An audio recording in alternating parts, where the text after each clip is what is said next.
આપ સર્વોને હેતપૂર્વક જય શ્રી સ્વામિનારાયણ।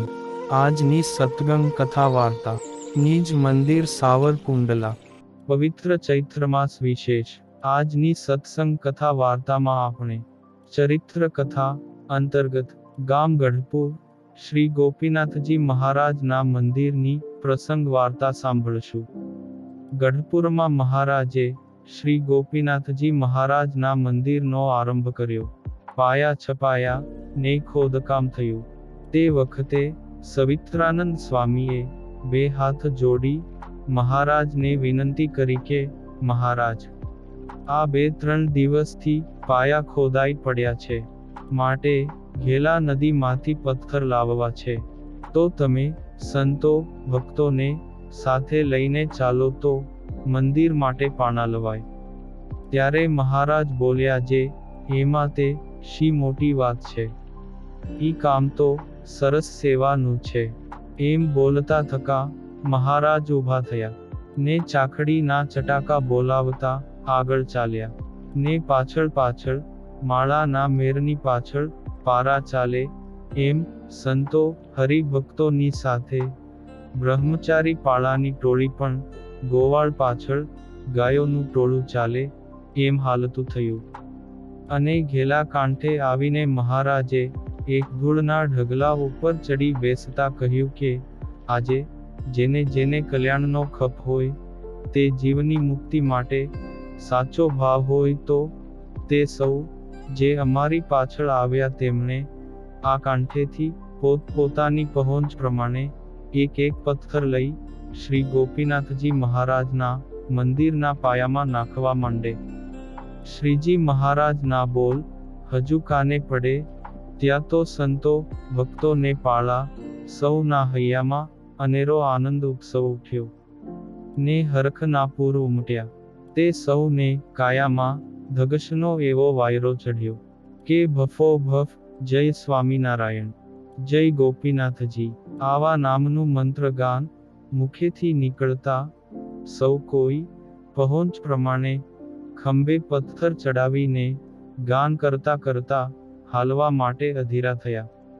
પાળાઓએ ઘણના ઘા કરીને પથ્થરા તોડ્યા, પણ એક જબરી શલ્યા પર ઘા પડે તોય તિખારા ઝરે પણ કેમેય કરીને ભાંગે નહીં।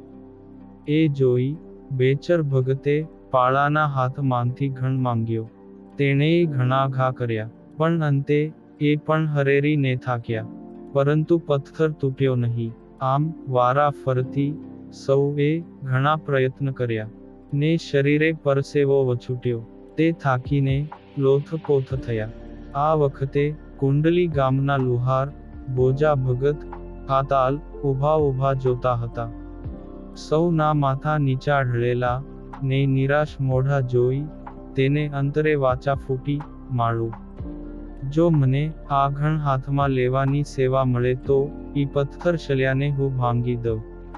તે વખતે મહારાજે બોજા ભગત સામે દ્રષ્ટિ કરીને કહ્યું, કા ભગત, શું ઊંડા વિચારમાં ઉતરીને ઊભા છો? તમે આ શલ્યાને ભાંગી શકો ખરા? આમ અંતર્યામીએ એમના અંતરની વાત પૂછી ત્યારે તે કહે, હા મહારાજ, અમારો તો બાપ દાદાનો વંશ પરંપરાનો ઘણ ચલાવવાનો કસબ છે।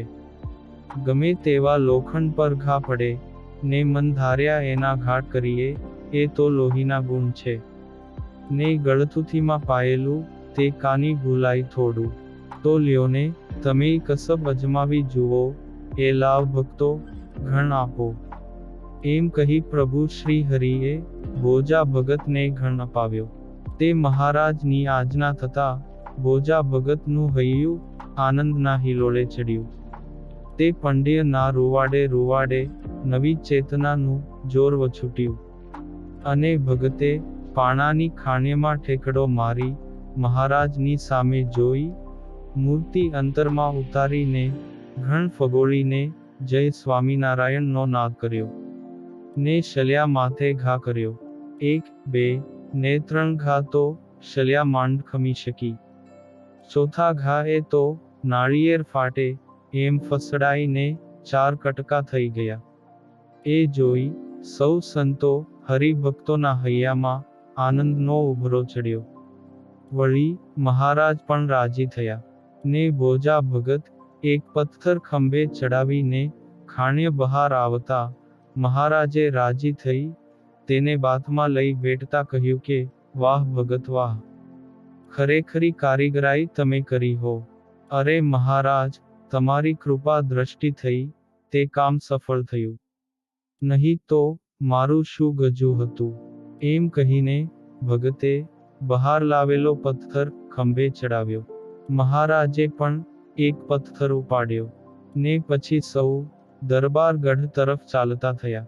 સંતો, પાર્ષદો ને હરિભક્તોનું હાલરું ખંભે પથ્થર ચડાવીને દોરામાં બાંધેલા માળાના પારાની જેમ હાલવા લાગ્યા. એ વખતે નિત્યાનંદ સ્વામીએ ગજા ઉપરવટનો પથ્થર માથે લીધેલો.